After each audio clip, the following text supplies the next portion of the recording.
हिंदी की ऑनलाइन कक्षा में आप सभी विद्यार्थियों का पुनः स्वागत है। आज हम हिंदी गद्य खंड के अंतर्गत हरिशंकर परसाई जी द्वारा लिखित प्रेमचंद के फटे जूते व्यंग्य का अध्ययन करेंगे। सबसे पहले लेखक परिचय। परसाई जी का जन्म सन 1922 ईस्वी में मध्य प्रदेश के होशंगाबाद जिले में हुआ था और वहाँ पर एक गांव था जमानी, वो उस गांव में हुआ था। आरंभिक शिक्षा ग्रामीण पाठशाला में प्राप्त करने के बाद उच्च शिक्षा के लिए नागपुर आ गए। नागपुर विश्वविद्यालय से उन्होंने हिंदी में स्नातकोत्तर यानी मास्टर डिग्री प्राप्त की। पत्रकारिता के व्यवसाय में भी संलग्न रहे। उसके बाद कुछ दिनों वे स्कूल कॉलेज में में लगे रहे। कुछ समय तक उन्हें पत्रकारिता संभाली। सन 1947 ईस्वी में उन्हें स्वतंत्र लेखन में प्रवेश किया। इसी के अनंतर उन्होंने तब जबलपुर में वसुधा नामक एक साहित्यिक पत्रिका का प्रकाशन प्रारंभ किया। इस पत्रिका का साहित्य जगत में जमकर स्वागत हुआ, किंतु आर्थिक दृष्टि से यह घाटे का सौदा सिद्ध हुई और फिर अंततः इसको बंद कर देना पड़ा। तथा परसाई जी ने विकट परिस्थितियों में भी लेखन कर्म से मुंह न मोड़ा। उनका लेखन कार्य निरंतर चलता रहा। स्वाभिमानी इतने थे कि नौकरी के लिए भी दोबारा न गए। आर्थिक तंगी से संघर्ष करते करते परसाई जी अंततः सन 1995 में इस संसार से विदा हो गए। परसाई जी की साहित्यिक रचनाएं इस प्रकार हैं, जैसे उनके दिन फिरे, हंसते रोते हैं कहानी संग्रह, भूत के पांव पीछे, सदाचार का ताबीज, तब की बात और थी, और अंत में बेईमानी की परत, पगडंडियों का जमाना, शिकायत मुझे भी है, ये निबंध संग्रह है, ठिठुरता हुआ गणतंत्र, वैष्णव की फिसलन, तिरछी रेखाएं, विकलांग श्रद्धा का दौर, व्यंग्य संग्रह है, रानी नागफनी की कहानी।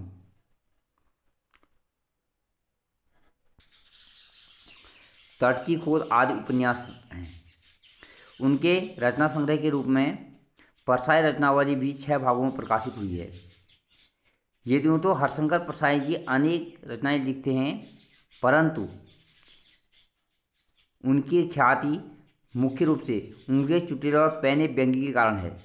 वे हिंदी जगत के सर्वश्रेष्ठ व्यंग्य रचनाकार हैं। उनके व्यंग्य में हास, उपहास कम और समाज की कुरीति पर कटाक्ष अधिक है। व्यंग्य के माध्यम से उनने सामाजिक कुप्रथाओं पर बड़ी करारी चोट की है।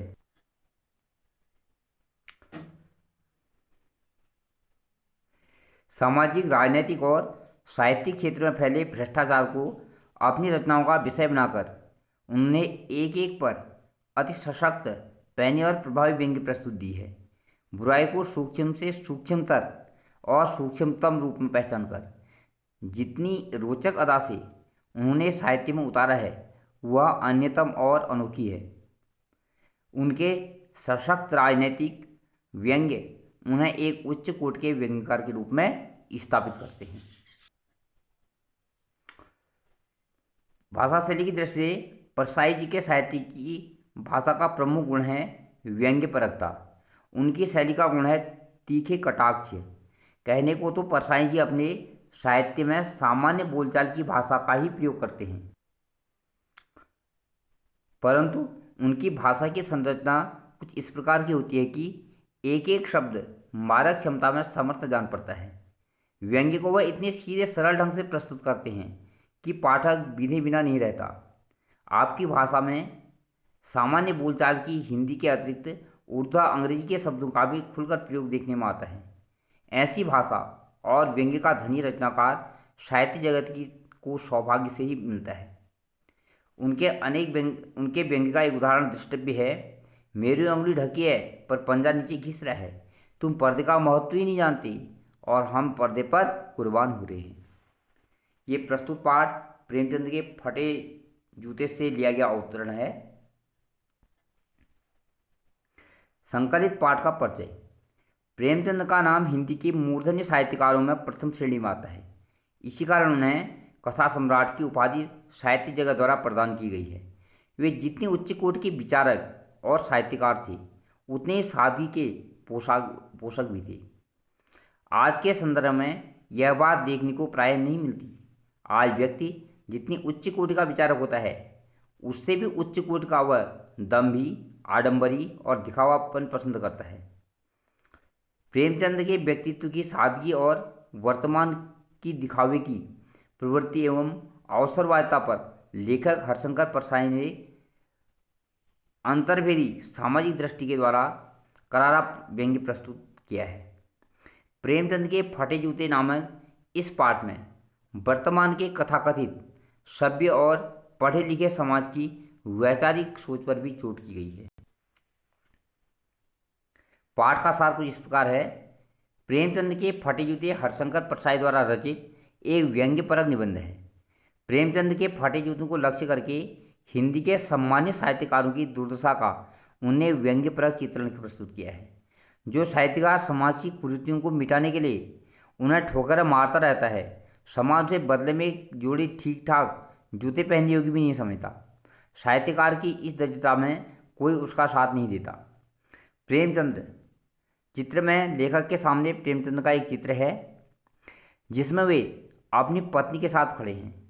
प्रेमचंद कुर्ता और धोती पहने हैं, सिर पर टोपी है, गालों की हड्डियां उभर आई हैं, पैरों में कैनवस के जूते हैं जिनके फीते की पत्तियां निकल गई हैं, इसलिए वे बेतरतीब से बदे दिखते हैं। लेखक देखता है कि प्रेमचंद के बाएं जूते में एक बड़ा छेद हो गया है जिससे उंगली बाहर झांक रही है।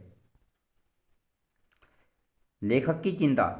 प्रेमचंद के फटे जूते देखकर लेखक चिंता में पड़ जाता है कि यदि फोटो खिंचाते समय वह यह वेशभूषा है तो फिर वास्तविक जीवन में वे कैसे रहते होंगे। फिर लेखक सोचता है कि प्रेमचंद जैसा सच्चा सरल व्यक्ति घर और बाहर की अलग अलग पोशाक शायद ही रखेगा। प्रेमचंद को लेखक अपना साहित्यिक पूर्वज मानता है। वह सोचता है कि वे हमारे पूर्वज हैं, फिर भी वह अपने फटे जूते की ओर से बेपरवाह हैं और इसके बावजूद उनके चेहरे पर विश्वास देखते ही बनता है। फोटो में व्यंग्य भरी हंसी। लेखक फोटो में प्रेमचंद को हंसती हुई मुद्रा में देखता है। उसे उनकी वह मुस्कान आश्चर्यचकित कर देने वाली एवं व्यंग्य से भरी प्रतीत होती है। लेखक सोचता है कि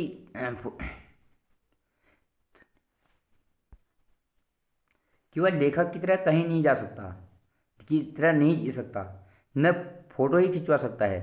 अर्थात ऐसी भयानक दरिद्रता और बदहाली में अपनी फ़ोटो खिंचवाने की तो वह सोच भी नहीं सकता। चाहे कुछ भी हो जाए, भले ही कोई उसकी जीवनी बिना फोटो के ही छाप दे। लेखक ने प्रकट रूप में अपनी दुर्दशा को ढक रखा है, परंतु अंदर ही अंदर उसका हाल भी प्रेमचंद की तरह बुरा है। ऊपर से देखने में भले उसकी आर्थिक स्थिति प्रेमचंद ने से बेहतर दिख रही है, परंतु वह भी अंदर ही अंदर इस समस्या से पीड़ित है। लेखक का स्वयं के माध्यम से व्यंग्य यही है कि आज समाज में बहुत से ऐसे लोग हैं जो अपनी दयनीय स्थिति को अपने बाहरी आचरण से प्रकट नहीं होने देते। वे उस पर संपन्नता का पर्दा डाले रहते हैं, जबकि भीतर ही भीतर अपनी विपन्नता, अपनी गरीबी की पीड़ा को अपनी बनावटी हंसी के साथ सहते रहते हैं। पर्दे के महत्व पर लेखक और प्रेमचंद के विचारों में मौलिक अंतर था। प्रेमचंद पर्दे को महत्व नहीं देते थे। वे अंदर बाहर के व्यक्तित्व में एक समान थे। वे अपनी असलियत को छिपाने में विश्वास नहीं रखते थे। वे सोचते थे कि वे जैसे हैं वैसे ही दिखें भी। नकली या दिखावटी रूप उन्हें पसंद नहीं था। लेखक के विचार प्रेमचंद से अलग हैं। लेखक अपने जीवन में पर्दे का पक्षधर है। वह चाहता है कि उसकी कमजोरियां छिपी रहें, समाज के सामने ना आने पाएं। वह अपनी कमियों को उजागर न होने देने के लिए सब कष्ट सहने को तैयार है। प्रेमचंद फटा जूता भी ठाठ से पहन सकते थे। प्रेमचंद ने अपनी दरिद्रता को बड़ी सहजता से स्वीकार कर लिया था, इसलिए उनके मन में किसी प्रकार की हीनता की ग्रंथि नहीं थी। वह अपनी गरीबी को छिपाना नहीं चाहते थे, जैसे कि वह उनकी नियति थी। उन्हें दुर्भाग्य या अपनी निर्धनता से कोई शिकायत नहीं थी, क्योंकि इसे वे अपनी कमी नहीं मानते थे और न ही उसे आत्मसम्मान से जोड़कर देखते थे। इसलिए वे पूरे आत्मबल के साथ ठाठ से फटा जूता पहन सके। लेखक ऐसा नहीं कर सकता।